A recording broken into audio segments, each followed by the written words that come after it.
இயேசு கைவிட மாட்டார்.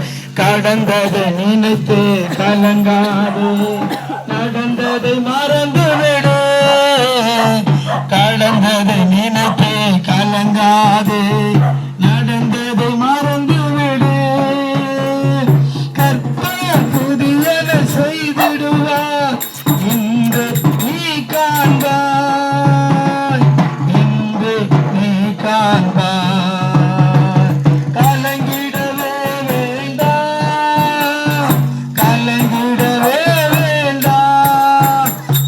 இயேசு கைவிட மாட்டார், என் இயேசு கைவிட மாட்டார். உங்கள் துக்கம் சந்தோஷமாய் மாறும், உங்கள் கவலைகள் கண்ணு எல்லாம் மறைந்து விடும். அல்லேலூயா. இந்த காலை பர்மா காலில் இருக்கிற அருமையான சகோதர சகோதரிகளே, இயேசுவின் நாமத்தினாலே உங்களுக்கு ஒரு நற்செய்தியை நாங்கள் சொல்ல வந்திருக்கிறோம்.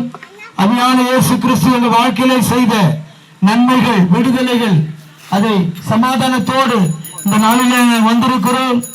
சென்னை பட்டிலிருந்து வந்திருக்கிறோம். எங்க வாழ்க்கையில செய்ததை உங்க இடத்துல நாங்கள் சொல்ல வந்திருக்கிறோம். சற்று நேரம் கேளுங்க. உங்க வாழ்க்கையில எப்படியாப்பட்ட கவலையா இருந்தாலும், எப்படியாப்பட்ட சூழ்நிலை கண்ணீரோடு நீ வாழ்ந்து கொண்டிருந்தாலும், நம்பிக்கையற்ற நிலையிலே காணப்பட்டிருந்தாலும், நாங்கள் சொல்லுகிற இந்த இயேசுவின் நற்செய்தி உங்களுக்கு ஒரு புதிய நம்பிக்கையை கொடுக்கும், ஒரு புதிய ஆறுதலை கொடுக்கும். வேதம் சொல்லுகிறது, வருத்தப்பட்டு பாரம் சுமக்கிறவர்களே எல்லாரும் என்னிடத்திலே வருங்கள், நான் உங்களுக்கு இளைப்பாறுதல் தருவேன் என்று சொன்னார். சற்று நேரம் கேளுங்க. ஆண்டவர் உங்களுக்கு சமாதானத்தை கொடுக்க வல்லவராய் இருக்கிறார்.